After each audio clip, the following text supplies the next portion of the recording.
네, 안녕하세요. 티타임 조홍재 기자입니다. 저희가 되게 오랜 기간 동안 많은 분들을 모시고 조직 문화에 대해서도 다루고 또 어떤 사람들이 일을 잘 하느냐, 어떤 직업이 AI의 영향을 받을 것이냐 이런 굉장히 다양한 이야기들을 해왔는데요. 이 이야기를 한번 좀 종합적으로 묶으면 좋지 않을까 싶어서 오늘 각 분야의 전문가들 한번 모셔봤습니다. 구글 본사에서 HR을 담당을 하시고 또 카카오를 거쳐서 지금은 스타트업 컨설팅을 해주고 계시는 우리 황성현 퀀텀 인사이트 대표님 모셨습니다. 네, 안녕하세요. 반갑습니다. 네. 블리자드에서 오랜 기간 동안 일을 하시고 글로벌 스타트업에서도 일을 하셨고요. 또 우리나라 대기업 넥슨이라던가 뭐 삼성에서도 일을 하신 경험이 있으신 글로벌 통 박종천 개발자님 모셨습니다. 안녕하십니까.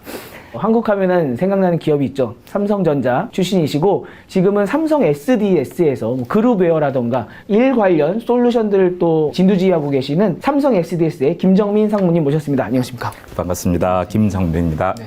그래서 오늘 한번 이 조직 문화라던가 일을 어떻게 하면 잘할 수 있는가에 대해서 한번 전체적으로 좀 다뤄볼 생각입니다. 지금 현 상황에서 또 다 리더급이시잖아요. 다 리더급이시니까 이제 후배들이 하는 일을 많이 보실 텐데 요새 딱 보셨을 때 일 잘하는 사람이 어떤 사람인가? 이게 뭐 결과물을 잘 내는 사람인가? 아니면은 뭐 커뮤니케이션을 잘하면서 좀 리더십이 있는 사람인가? 아니면 뭐 툴을 잘 다뤄서 생산성이 굉장히 좋다던가? 아니면 엉덩이 오래 붙이고 있는 사람인가? 굉장히 많은 유형이 있잖아요.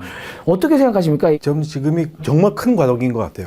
이게 하신 그 일 잘한다는 개념이 엄청난 변곡점에 와 있는 상태가 아닐까? 그러니까 당연히 저희 세대나 동세대에 있었던 사람들은 아마도 기본적으로 일을 잘한다 그러면 그 엉덩이가 깔려 있는 것 같아요. 근데 그게 좀 희석이 돼가고 있는 것 같고, 그러다가 이제 중간 세대 정도는 그런데 툴을 좀 잘 다뤄야지.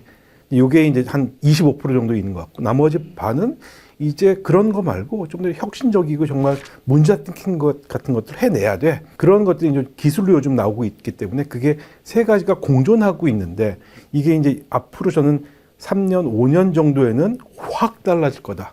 엉덩이는 없어져야 될 것 같고, 기술이나 이 툴, 엑셀을 잘하고 파워포인트 잘하는 것도 상당 부분은 날아갈 것 같고, 나머지 이제 기계가 당분간 잘 못할 것 같은. 그러니까 저는 궁극적으로는 훨씬 더 잘하게 될 것 같은데, 그래도 당분간은 사람이 조금 잘하는 영역인 창의성이라든가 굉장히 혁신적인 거라든가 이렇게 팀워크를 다지는 커뮤니케이션을 잘하는 이쪽 부분을 잘하는 사람들이 앞으로 현재 그게 나타나고 있지만 지금을 시작을 해서 한 3년, 5년 동안 나타나게 될 거다. 제가 보는 포인트입니다. 코로나 끝나고 나서 다들 재택하다가 요새 좀 어려워지니까 다 출근하라 얘기하잖아요. 네. 이거 엉덩이랑 관련돼 있는 거 아닙니까? 제가 초창기에 일했을 때는 아웃풋 위주로 시킨 일 잘하는 사람이 많이 필요했던 세대고, 그 다음으로 가서는 사실 이제 창의성? 얼마나 좀 새로운 걸 많이 만들어내느냐. 그래서 제가 블리자드에 있었을 때 그런 걸 많이 느꼈었고, 이제 최근에 와서는 사실상 그 창의성을 좀 더 빠르게 시장의 변화를 느끼면서 바로바로 반응하는. 근데 이 혼자서 창의하는 것도 어려운데 시장의 반응에서 바꾸는 건데 창의력 가지고 부족하잖아요. 결국 주변 사람들하고 같이 창발이 일어나야 되는데 그건 혼자서는 안 되는 거죠. 온라인으로 안 되는 거고. 더더욱 그래서 사무실에 와서 이렇게 생산적인 충돌이 일어나면서 다시 창발이 나오기 때문에 더더욱 사무실에 오게 한다. 엉덩이로 일을 시킨 일 하다가 창의성을 가지다가 그게 결국은 창발로 가서 굉장히 빠르게 시장에 따라서 변화를 해야 되는데, 이 창발일수록 더더욱 이렇게 접촉이 늘어나야 되고 시간을 더 많이 써야 되는, 변화도 많이 줘야 되는 거죠. 우리나라 조직 문화라고 하면 역시나 엉덩이 중요시하지 않습니까? 그렇죠. 아까 말씀하신 거에 어떻게 생각하십니까? 리더의 역할자로서 저희 임직원들이 일을 하는 데 있어서 과연 어떤 사람들이 일을 잘하는지에 대해서 한번 찬찬히 생각을 좀 해보면, 그리고 일하는 과정에서 정말 제가 신속하게 뭔가 빨리 피드백을 받고 싶은데 이거를 끝까지 질질 끄는 사람들이 있는 반면에, 또 정말 일 잘한다라고 생각하는 사람들은 제가 먼저 찾기 전에 일부 중간 산출물이라도 들고 가져오는 사람, 속도, 그리고 이제 이 과정에서 과연 어느 정도의 퀄리티의 결과물들을 중간중간에 가지고 와서 저한테 피드백을 받느냐. 이제 그거에 따라서 저는 일 잘하는 사람과 일이 좀 부족한데라는 그런 형태의 생각을 많이 하게 됩니다. IT를 하는 사람 입장에서 보면 제가 제일 좀 이렇게 꺼려하는, 좀 부정적으로 생각하는 사람들이 어떤 사람들이냐면, 이거 좀 조심스러운 말씀이기도 한데 저는 이걸 해본 적이 없어요. 예를 들어서 컴플런스 써본 적이 없어가지고요, 여기다가 보고서를 쓰는 게 너무 불편해요 라고 하는 분들이 있잖아요. 근데 이게 사실은 도구는 사람을 편하게 만들어 줘야 되는데 그런 것들의 스트레스를 받는 사람들이 은근히 많이 있다고 생각을 합니다. 그리고 실제 저랑 같이 일하시는 분들도 그런 분들도 있고요. 그러다 보니까 적시에 그리고 또는 빠르게 양질의 산출물들을 저에게 가지고 올 수 있는 그런 사람이 참 일 잘하는 사람이다라는 생각이 좀 들어요. 컴플런서가 뭐예요? 협업 도구들이라고 보시면 되는데요. 예를 들면 이제 과거에는 우리가 마이크로소프트 워드나 아래 한글로 뭐 문서 같은 것들을 기획서를 하나 작성을 한다라고 하면 그 기획서를 어떤 특정 A 인물이 만들었어요. 근데 B 인물한테 이메일로 보내가지고 이것 좀 검토해줘. 그러면 수정 버전 파일 이름에다 쓰기도 하잖아요. 리비전 1, 2, 3 막 이런 식으로 이렇게 왔다 갔다 하면서 버전 관리라든지 그다음에 내용에 대한 뭐 누가 어느 부분들을 만졌는지 그다음에 전체 공유를 하기 위해서 이것들을 다시 또 메일로 보내고 어떤 드라이버에 넣고 하는 일련의 그런 불편한 과정들을 손쉽게 핸들링할 수 있도록 온라인상에서 게시판 생각하시면 됩니다. 게시판에다 글을 올리고요. 그거를 다른 사람들이 계속 같이 공동으로 협업을 하는 협업 도구라고 보시면 됩니다. 황 대표님 같으신 경우에는 구글에서도 HR을 계속 맡으셨었고 지금도 관련해서 스타트업 분들 많이 만나고 계시니까 요런 사람 진짜 일 잘하더라라고 좀 샘플 같은 것도 말씀해 주실 수 있어요? 저는 이제 그게 인더스트리마다 좀 다르긴 한 것 같아요. 그러니까 크게 보면 저는 인더스트리를 한 3개 정도로 나누는데 하나는 혁신을 좀 만들어야 되는 그런 프로덕트 리더십이 강한 조직이라는 게 하나가 있고 보통 이제 구글이라든가 인텔 이런 새로운 어떤 혁신의 아이디어가 전 사원을 먹여 살릴 수 있는 이런 데를 하나를 본 거고 두 번째가 이제 오퍼레이셔널 엑셀런스라 그래서 열심히 성실하게 땀 흘려 일하면 되는 FM대로 매뉴얼대로 따박따박 일하면 되는 그런 이 업종이 또 하나가 있고 우리가 IT를 다뤄서 그렇지 전 세계를 먹여 살리는 건 사실은 이쪽이 더 많습니다. 농수산업이라든가 광업, 축산업 다 이쪽이거든요. 나머지 하나가 이제 커스터머 인티머스라 그래서 고객과의 어떤 대접점에서 이제 친밀도를 기반으로 해서 고객의 페인 포인트를 잘 미리 찾아내서 없애주는 이런 쪽마다 조금씩 다른 것 같아요. 제조업이 기반이 된 데들은 사실은 엉덩이가 많이 필요합니다. 이거 없으면 절대 안 되고 혁신적인 거 했다간 불납니다. 그러니까 이런 데들은 말대로 정해진 시간에 정해진 걸 열심히 하는 사람들이 훌륭한 일꾼이 될 수 있고요. 그러니까 우리가 자꾸 IT 얘기를 하고 툴 얘기를 하니까 이쪽 사람들이 대단한 것 같지만 이쪽 사람들에서도 인정받는 사람들이 따로 있거든요. 근데 IT는 이쪽처럼 일하면 안 되죠. IT는 8시간 앉아있다고 되는 게 아니라 뭔가 기존에 우리가 하려고 했던 방식과는 다른 거를 시도하는 지금 단기적으로 볼 때는 일이 좀 진척이 덜 되는 것처럼 보여도 이게 쌓여서 실패를 거듭하다가 갑자기 1년 후에 대단한 게 나오는 뭐 이런 것들이 나오기도 하는데 커스터머 인티머스 쪽이 강한 조직은 이쪽처럼 뭔가 테크니컬하거나 이러진 않지만 그 사람들의 어떤 공감을 읽어내고 들어주고 잘 대응해주는 이게 가장 좋은 거거든요. 그래서 어떤 한 가지가 일을 잘한다 이건 참 찾기 어려운데 테크 쪽을 뭐 대표적으로 얘기한다 그러면 저는 창의성이라는 것에 답이 있다고 생각을 하는데 이 창의성이라는 게 저는 새로운 거를 만들어낸다기보다는 기존에 있는 것들을 잘 접목시켜서 새로운 넥스트 레벨을 만들어내는 거라고 생각하거든요. 그렇기 때문에 다른 관점을 잘 듣고 그 안에서 이제 미래 고객들이나 인더스트리의 니즈를 잘 파악해서 빨리빨리 적용을 해서 빨리 실패하고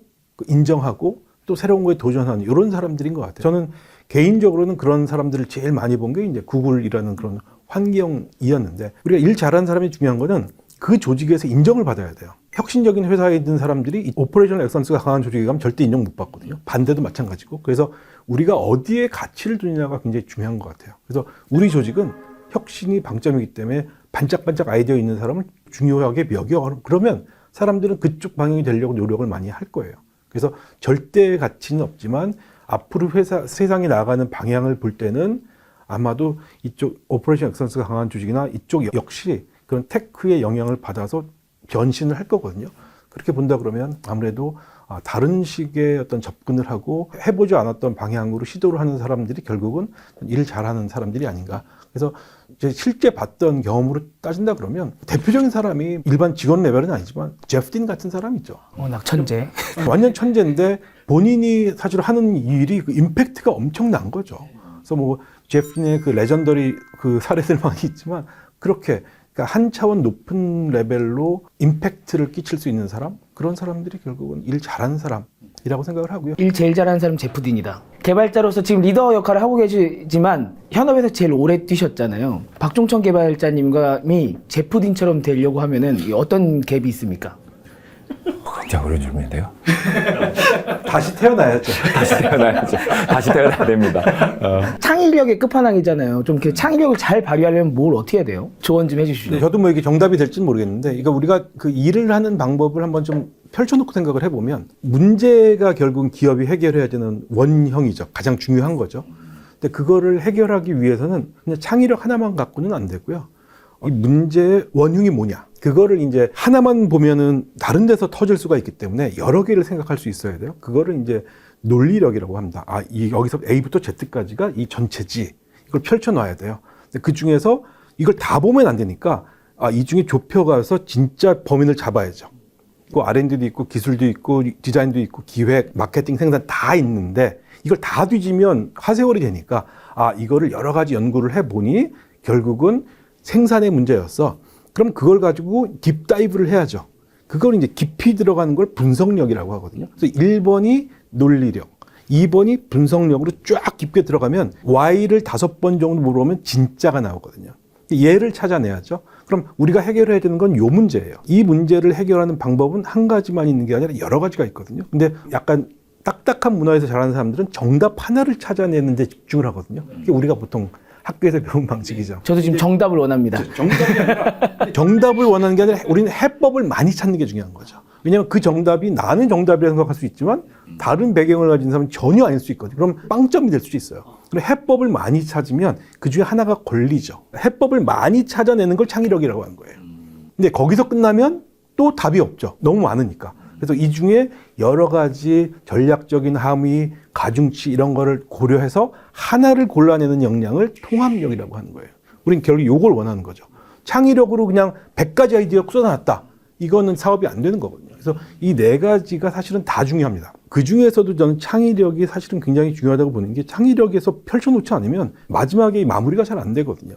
그런데 여기서 또 하나 중요한 점은 앞에서 얘기했던 논리력과 분석력, 많은 자료를 옛날에는 도서관 가서 아니면 논문 뒤지면서 이걸 찾아냈거든요. 근데 그거는 생성형 AI가 끝내버렸어요. 사람이 설 자리가 없어요. 예전에 우리가 일주일씩 한 달씩 미국 막 벤치마킹 갑니다. 뭐 출장 가고 이거 했던 게 이제 끝났어요. 심지어는 그 자료를 한 장으로 요약해 주는 것도 끝났어요. 100장짜리 한 장으로 요약해 주는 거 5분도 안 걸리잖아요. 거기가 끝났기 때문에 사람이 설 자리가 어디 있느냐? 창의력에 점점 더 많이 갈 거라는 거죠. 그래서 일 잘하는 사람이 그쪽으로 갈 거다. 근데 과거에 저희 시대 때나 저희 후배들 세대 때는 논문 빨리 읽고 요약 잘하는 사람, 발표 잘하는 사람이 1등이었거든요. 근데 그 자리가 없어져지기 시작한다. 근데 그러려면 범용적인 데이터도 중요하지만 우리 조직에서 쌓인 데이터가 잘 차곡차곡 나눠져 있어야 되기 때문에 툴도 달라져야 되고 범용적인 툴들도 제가 그래서 볼 때는 많이 없어질 거다. 지금 제가 보기에는 사스의 홍수 시대예요.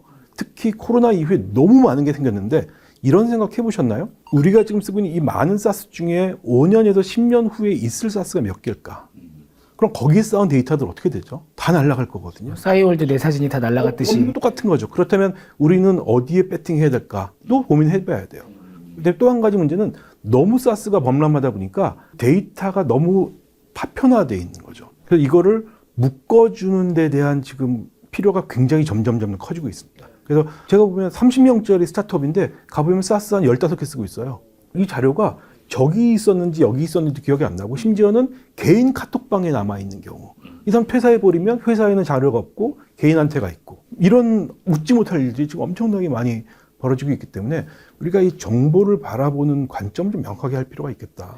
김정민 상무님도 계산 좀 해보시고 연구 좀 해보시고 그럼요. 제프님이랑 뭐가 다르세요? 저도 좀 다시 태어나겠습니다. 일단 그런 분들은 누군가가 옆에서 위인전을 써주는 듯한 느낌의 걸 많이 받아요. 하루 3시간만 잤어요. 그런 기사들. 저는 일하는 게 제일 즐겁다라고 하는 사람들. 국영수만 열심히 했더니 서울대 갔어요. 막 이런 사람들 있잖아요. 사실 저는 그런 과는 아니라서 저는 다시 태어나도록 하겠습니다.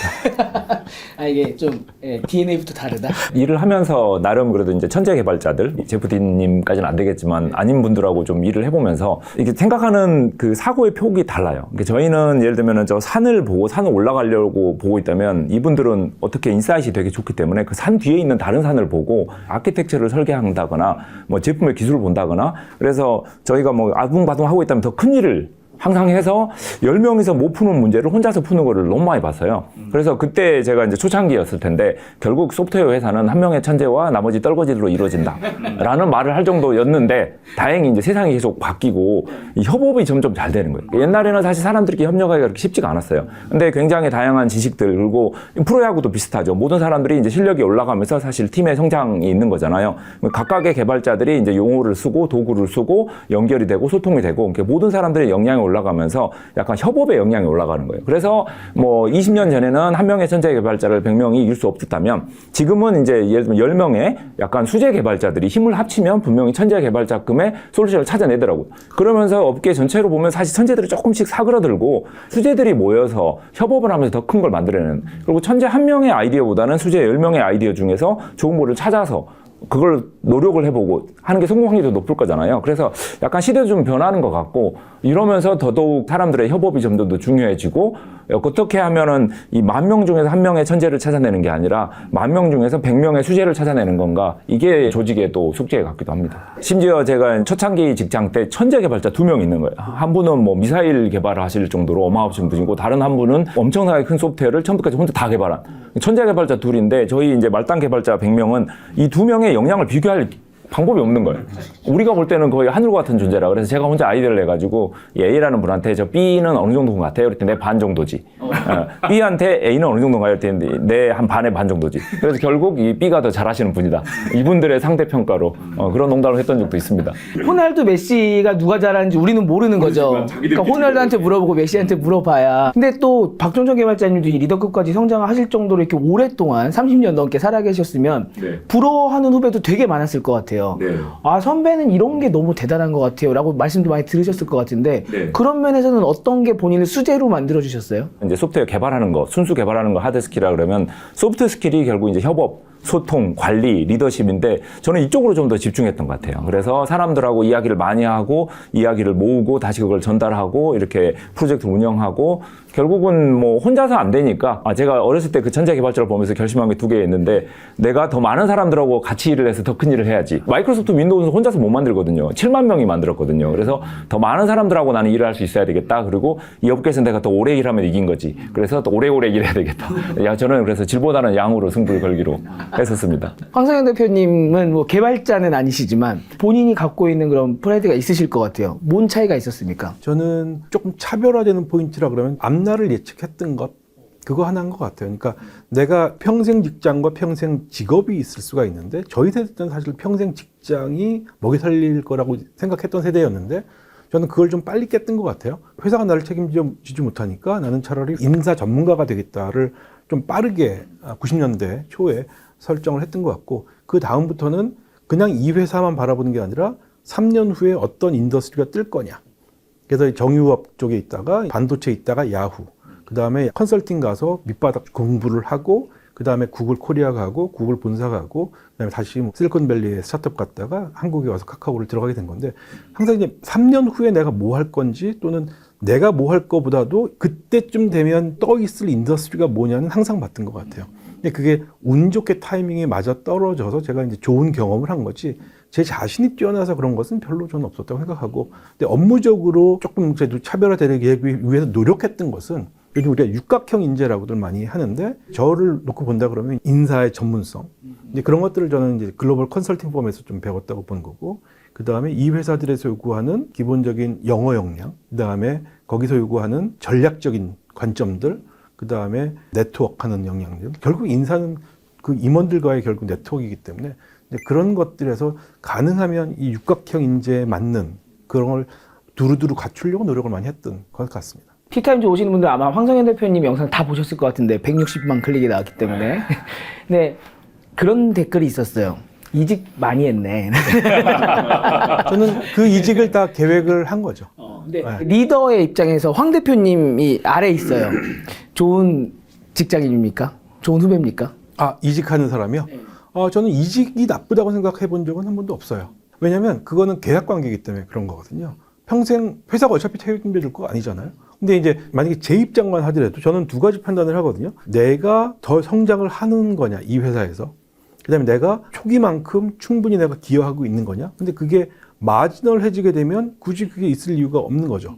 제가 얻을 것 다 얻었고 회사도 저한테 얻을 거 충분히 얻었으면 그러면 충분히 내가 다음 기회가 더 좋다면 옮길 수도 있는 거죠. 근데 회사가 그거를 못 잡는다? 그 회사 책임이죠. 회사가 그거를 상쇄해야 할 만큼 거를 줄 수 있어야 되거든요. 근데 그렇지 않았을 때 계약이 깨지는 거죠. 특히나 도발적으로 여쭤봤던 게 그냥 배우고 싶은 선배인 것 같아서 한 직장에 평생 있는다고 지금 이 세대 사람들이 생각을 안 하잖아요. 그래서 가장 따라하고 싶은 어떻게 보면 롤모델 같아서 근데 그건 한번 잘 생각해 봐야 됩니다. 근데 앞으로 어떤 세상이 벌쳐질지 모르겠지만 저도 30년 동안 한 직장에 있었던 친구들도 있고 저같이 여러 군데를 다녔던 사람들도 있는데 사실은 뭐 아주 대단한 대박이 나지 않는 한 끝은 비슷합니다. 인생이 달라지지 않더라. 근데 대신 좋은 경험 많이 했다. 그냥 그걸로 만족하는 거죠. 저는 아마 다양성으로 승부하지 않았나라는 생각도 좀 해봅니다. 제 이력 중에서 재밌는 것 중 하나가 생명공학 쪽, 바이오인포메틱스 쪽 관련된 일을 예전에 했었습니다. 사실 전통적인 바이오인포메틱스는 항상 보면 텍스트가 나열된 염기 서열들의 1차원의 유사성들을 비교하는 그런 일들이었었어요. 근데 이제 저 같은 경우는 제 이제 백그라운드가 산업공학 안에서도 계산기하학이라고 하는 3차원 기하 요소들을 다루는 그런 일들을 했었습니다. 그러다 보니까 단백질 쪽 관련된 또는 화합물들 쪽 관련된 부분들을 바라보는 시각이 저는 화학물들이 모양으로 보이는 거예요. 바이오인포메틱스 생명공학을 하시던 분들이 대부분 염기서열의 텍스트들을 주로 봐오셨다라고 하면 저는 이거를 3차원 구조 해석학적인 측면에서 볼 수밖에 없었던 사람이었던 거죠. 과거의 저를 바라보면.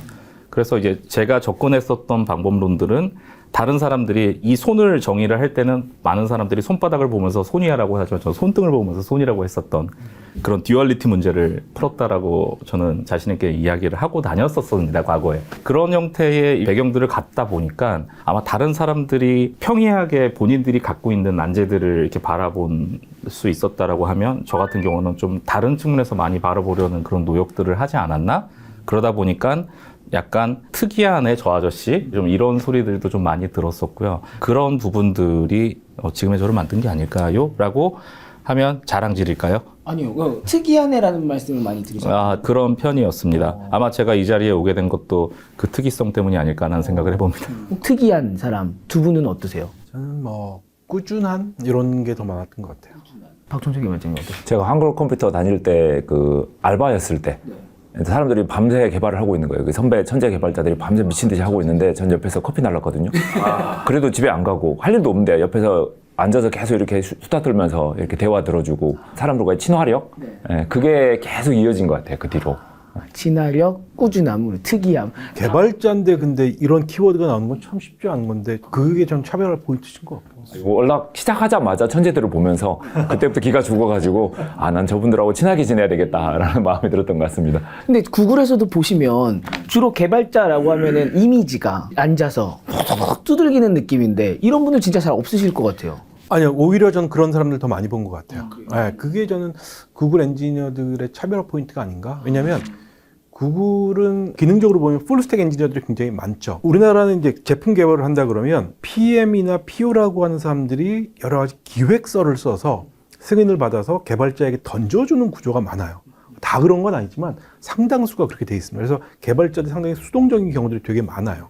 근데 이쪽 조직에서는 개발자들에게 아예 프로젝트를 본인들이 생성할 수 있는 권한들이 굉장히 많거든요. 근데 그런 데서 이제 구글의 초기 모델인 20% 프로젝트 같은 것이 많이 생긴 거죠. 내가 해야 되는 일과 상관이 없지만 네가 하고 싶은 걸 만들어. 그런 자유도를 줘버리면 내가 이 틀에 얽매이지 않고서도 내가 기획을 하는 생각을 하게 되거든요. 게다가 이제 여기는 일하는 시스템 자체가 혼자서 일을 못하게끔 만들어 놨어요. 이제 그런 상태가 되다 보니까 혼자서 열심히 코딩한다고 일이 절대 되지 않거든요. 그 다음에 PRD 미팅이라고 그래서 프로덕트 리퀘어먼트 다큐먼트라고 그래서 모든 사람들이 관련되어 있는 인사까지 또 법률, 마케팅, 세일까지 다 같이 들어와서 그 사람들의 아이디어를 평가해주고 피드백을 주거든요. 그러려면 이 사람들을 설득해야 돼요. 그래서 이 사람들 관계가 안 좋으면 절대 일을 못합니다. 그래서 이 네트워크와 관계가 굉장히 중요한 게 이 구글 같은 조직이거든요. 그래서 인터넷에 테크 기업들 조직도를 한번 찾아보시면 만화처럼 나와 있는 게 있어요. 구글은 모든 조직이 모든 조직과 다 이렇게 크로스로 이렇게 돼 있죠. 마이크로소프트 총지라고 있는. 그거는 이제 스티브 발머 시절에 지금은 아니고 이제 그런 것 특징들이 있는데 특히 구글 같은 데서는 그래서 모든 사람이 모든 사람을 참견하도록 되어 있기 때문에 미국도 모든 회사가 그렇다는 건 아니고 특히나 구글 같은 데서는 네트워크가 좋지 않으면 절대 협력이 일어나지 않는 구조를 일부러 짜놓은 거죠. 구글에는 많은 박종천이 있다 이제 말씀해 주신 건데 한국과 컴퓨터를 비롯해서 H사를 비롯해서 한국에서도 뭐 S사, N사 등등 외국에서는 또 B사에 계셨었고 많이 계셨었잖아요. 계셔봤을 때 박종천의 비율이 어떻게 좀 다릅니까? 블리자드 같은 경우가 사실 제일 압도적으로 높을 거고요. 거기서 제가 하스스톤 게임 개발할 때 예를 들면 한 30명이다. 그러면 매주 목요일 오전은 한 3시간 동안 게임을 해야 돼요. 그럼 다들 몰래 화면 띄웠고 옆에서 코딩하고 있고 막 이렇게 아트 그리고 있고 그러다가 이제 실장이 오셔갖고 막 야단치면 그때 게임하는 척하고. 근데 웃긴 거는 게임을 하라 그래도 자기 바빠 죽겠는데 자기 본업을 하고 싶은 게. 근데 제일 중요한 건 그 50명이 게임을 할 때 거기서 사실상 이제 계속 새로운 창발이 나오는 거거든요. 그래서 저도 그때는 열심히 일 안 하고 아무리 일만 하셔도 한 3시간 동안 같이 게임하고 돌아다니다 떠들고 점심 먹으면서 오늘 플레이한 거 이야기하고 했었는데 회사에서 사실 하루에 반나절을 게임하라고 하는 건 쉬운 일이 아니잖아요. 생산성이 어마어마하게. 근데 그런 건 블리자드에 굉장히 많이 있었었고 제가 많이 다녔던 스타트업들도 회사 조직적으로 일부러 리더십이 창발을 좀 할 수 있도록 조직원들이 내는 보이스를 계속 들어주는 그래서 일부러 탑다운을 좀 덜하는 이것도 사실 그 바텀업은 결국 탑다운이에요. 왜냐하면 보수가 그걸 용납해 주니까 바텀업이 되는 거지. 넥슨 같은 경우에서도 조직적으로 그런 분위기가 많았습니다. 그래서 좀 의견을 많이 내고 굉장히 다양한 시도를 하고 또 삼성이 크면 큰 만큼 이 단위 조직의 느낌이 좀 달라요.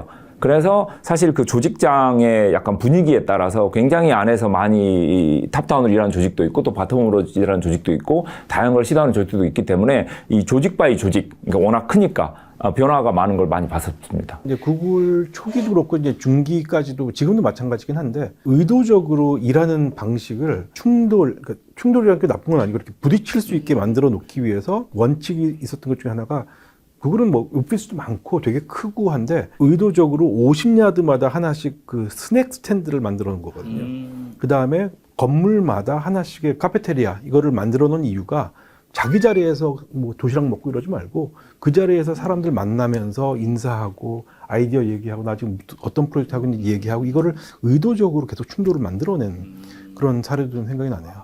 저는 일하는 문화를 바꾸는 데가 정말 대단하다고 생각이 드는 게 정말 안 바뀌거든요.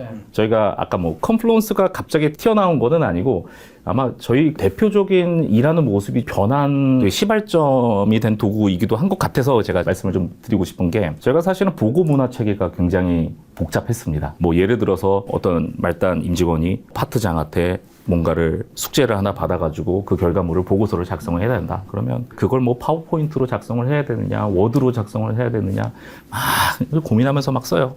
했는데 우리 그룹장님이 파워포인트를 좋아하신다네? 그러면 워드로 실컷 작업했다. 이걸 다시 또 파워포인트로 포팅하면서 또 그림도 집어넣고 뭐도 집어넣고 실컷 그렇게 했는데 팀장이 또 워드를 좋아하네? 그러면 또 다시 워드로 작성하고 정말 필요 없는 일들이 너무 많았던 거죠. 그거 하려고 외주도 준다면서요? 저희는 그런 일은 없습니다. 저는 아닙니다. 그런 정말 불필요한 일들. 근데 알고 보면 똑같은 내용을 갖고 포매팅만 계속 바꿔가면서 그리고 좀 더 팬시하게 보이려고 하는 그런 일들. 어떻게 보면 의사결정 받는 데 있어서는 크게 도움이 되지 않는 부분들이었는데 저희가 근 3년 동안 보고문화 체계가 많이 바뀐 게 그런 도구들 활용을 지라 컴플루언스들을 저희가 적극 도입을 하면서 실제 텍스트로만 보고 데이터들이 쌓이게 되는 거죠. 나중에는 대표이사 보고까지도 저희는 텍스트로 다 보고를 하는 그런 문화가 생겼어요. 초반에 리더들이 그렇게 텍스트로만 보고를 받는 것 자체에 대해서는 조금 불만들이 있었습니다. 아니, 내가 파워포인트로 보고를 좀 받아야 되는 짬인데 이런 보수적인 생각을 갖고 계신 분들이 좀 있다가 나중에는 그게 다 하나로 통일이 되더라고요. 이 과정이 저희는 한 3, 4년 걸린 것 같아요. 근데 그 효과는 굉장히 어마무시하다고 생각을 하는데 예를 들어서 대부분의 보고 자료들은 그냥 묻히고 말잖아요. 끝나고 나면. 근데 지금 저희가 그 데이터들을 활용을 해서 생성형 AI에 활용할 수 있는 백데이터로 활용을 하고 있습니다. 저희는. 그런 부분들이 어떻게 보면 적절한 도구를 사용을 하면서 발생하는 굉장히 좋은 효과이지 않았나? 보고 문화, 일하는 문화 뭐 이런 것도 있지만 최근에 좀 그렇게 바뀌었다는 거죠. 그렇죠. 만 3년 걸린 것 같아요. 그런 부분들.